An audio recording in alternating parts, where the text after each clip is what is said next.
Hey there guys, welcome to my channel, Sid's Hot Take, and in today's video I'm going to be giving you my take on this little bad boy right here. The Fanttik Slim V9 Mix Car Vacuum. And spoiler alert, apparently I didn't do all my homework when I was shopping for this. Reminds me of high school. Because I'm thinking that maybe I should have went with a different Fanttik model. And this is more than just a car vacuum. It blows and inflates, which I'll be putting to the test later in this video. And if you're starting to think that this is maybe a little too much or a little too fancy for you, well, don't make the same mistake that I made, because this is a vacuum that I'm coming from. I picked this up off of Amazon a few years ago, and I can count on one hand, literally one hand, the number of times that I've used it. Just because of this cumbersome snaky cord that it comes with. And when I plug it into my 12-volt plug in my car, it gets super hot, even to the touch, and I'm always kind of worried if it's just going to fry my car someday. Now, when I finally decided that I wanted to get a Fanttik vacuum, first thing that I did was I headed over to the Fanttik website. I was surprised at just how many car vacuums they have in the Fanttik lineup. Now, originally, I was planning on going with this one here, the Apex foldable one, but I thought it was just a little too bulky to keep in my little hatchback. And then I saw the Fanttik Slim V8 Apex Car Vacuum, but I didn't think it had the blowing function, and it just seemed a little too small, and I questioned its power. Something I'll have more to say about a little later on in this video. And another reason why I decided not to go with the Apex, because I didn't like the idea that you needed two hands to operate it, one hand on the vacuum itself and another hand on the hose. It was only later, until I'd already bought this, that I realized that you don't actually need two hands. If you don't want the hose at all, you don't need it, you just use the attachment instead of the hose. My bad. And then I saw this one. And these are the reasons why it caught my eye and why I ended up deciding to go with it. First of all, I would have to say, I swear if one more bike drives by here, I'm going to lose the rest of the hair on top of my head. First of all would have to be the ergonomics of it. I love when you hold it, it feels very natural in your hand, unlike the Apex. And its design is something like a cordless drill. It just fits really nice in your hand and feels very natural. And the second thing is that this is actually a 4-in-1. It vacuums, it blows, it inflates, and pumps. I only realized until after the fact that I'd already bought this that the Apex is also a 4-in-1. Whoops. Yeah, I think actually this was being shipped to me when I was on the Fanttik website and I came across this chart, and that is when I started realizing that maybe I should have went with the Apex. Double whoops. Seriously, maybe I should think about changing my handle name from Sid's Hot Take to Sid's Buyer's Remorse. Now, seeing that this is a car vacuum, holy frig, it's getting hot in here. Now, seeing that this is a car vacuum, I'm going to assume that you'll be like me and you'll probably be keeping this in your car. I'm thinking about keeping mine right behind the passenger seat, or in the glove box, or a till, or in the dash. I don't know. What do you guys say? But point is, the fact that if you're going to be keeping this in your car, having something as compact as possible will be very important. But keep in mind, the Apex will be around $30 more than this, so that is something to keep in mind. But keep in mind, I've seen YouTubers do sponsored reviews of these types of vacuums, and there's one video, the one that actually got me interested in the Fanttik lineup, and he was offering something like 33% off. So you may be able to get them cheaper with the promo code that these guys are offering compared to just buying it from the Fanttik website. And something to keep in mind, guys, I do make these videos all by myself from start to finish. It's only me here. I do put a lot of work into these videos, so if you want to say thanks, give me a thumbs up and subscribe if you haven't already. Now, instead of just putting paper confetti on the floor of my car, which isn't a really real world scenario, I don't think, I'm actually going to do something that's going to put it to the test in a more real world scenario. And let's just see how good the suckage is. Okay, so here's the test, guys, the ultimate test I got my vacuum. It's fully charged to 100%. I'm using this nozzle here. You can see that there. And I'm going to vacuum my trunk because we go to the beach almost every weekend in the summer, and it hasn't been vacuumed for 2 whole years. So you can show them the condition of the sand, how much sand we have in there. And the carpet in the trunk is really coarse. It's not like the floor mats. So it should be a really good challenge to see how well it sucks up. I'm going to also start the timer and see how much time we get out of the battery. Let's go now. I'm going to go in the low setting, then a high setting. Let's go.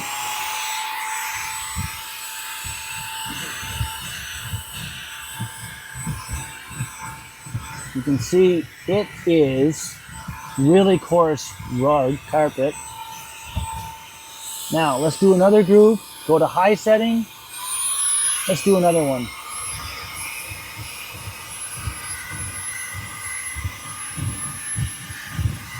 It's pretty good. Oh, it's doing a really good job actually.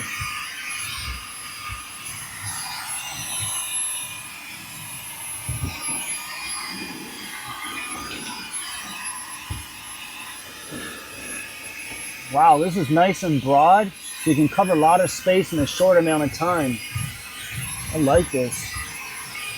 It's too broad for this area here, but it's still getting a lot of it. All right, guys, I've been vacuuming for 10 minutes, and this is the kind of damage that I've done so far with 10 minutes worth of vacuuming in the trunk. You don't want any shadow, so I'll move. Thank you very much, cameraman. Looks pretty good for 10 minutes, and I have used 1 bar so far in the vacuum, and that is at the highest speed, I guess. Now, some things I've noticed so far. This works really well. It's quite long for those narrow spots. Nice thing about the blower in the back where the air comes out, which is a 2-in-1, actually works as a blower, is that on a hot autumn day like today, it's actually blowing back in your face and keeping you cool. So that's a nice on-plan feature, or maybe it was planned, I don't know. And what else? The suction, no problems with the suction, way better than the thing I was using before. And there's one final thing I want to test it on. Okay, final test with the narrow attachment on. Camera woman, you can get in here, and I want to see if it's able to get beside the seat, down in here. Some vacuums can't. And somewhat yes. I know every car will be different, but at least on my Hyundai Accent, I can actually. And back here, not a problem. Better than most vacuums, and better than vacuums at the public vacuums. Some of those don't even come close to getting because they're so bulky. But yeah, so far impressed. All right, guys, let's see how easy or not easy it is to empty this. So we're just going to unlock it. And then let's see how this goes. Onto the box here. Okay, so it's kind of spring loaded, so it does come out maybe faster than you'd want it to. Now we do have some stuff up in the filter. Remember, you just unlock this, take this off.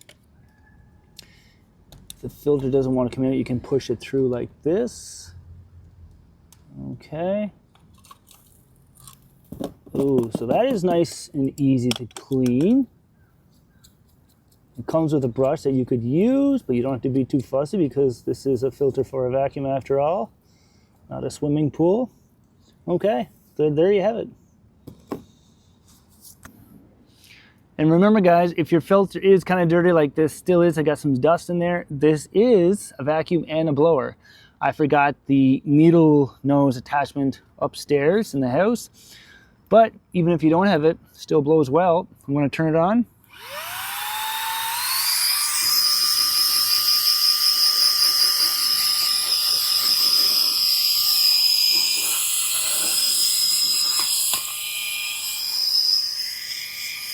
All right, guys, I'm just going to have a quick demonstration of how fast it takes to blow up a little beach ball here. I'm going to take this off so that it blows faster. That just connects in like that. The stem is here. And we can start the timer now.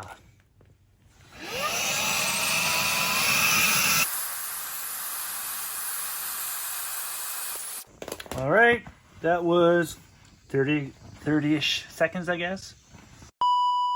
Now, what tweaks?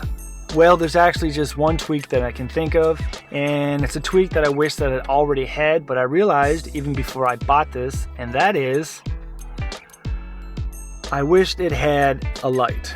I tell you, I'm really surprised that not all of the Fanttik car vacuums come with a light. I mean, even my old Jelly Bean had one. And no, I'm not saying that I'm doing some midnight vacuuming in my car, but it would be nice to be able to have a light on your vacuum when I'm using it underground in the parking garage, which 99% of the parking is underground over here in South Korea. So having a vacuum on this would be very welcomed. Other than that, I'm very satisfied with this vacuum.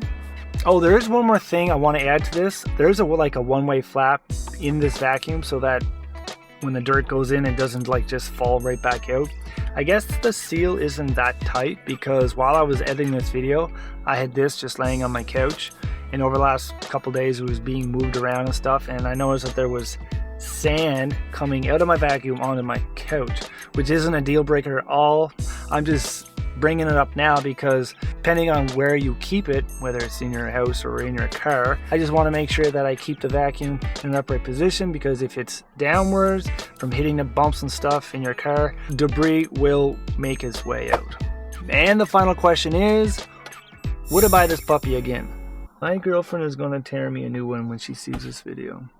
This is quickly becoming another buyer's remorse video. Yeah, like I already alluded to previously, I do kind of think that I should have went with the Apex rather than this, just because it's way more compact, it has greater runtime than this. Does that even make sense? And it has greater shuckage, but it will be more expensive, around 30 bucks. So again, something to keep in mind. And keep in mind, I bought this vacuum with my own moolah. There's zero sponsoring going on here with Fanttik.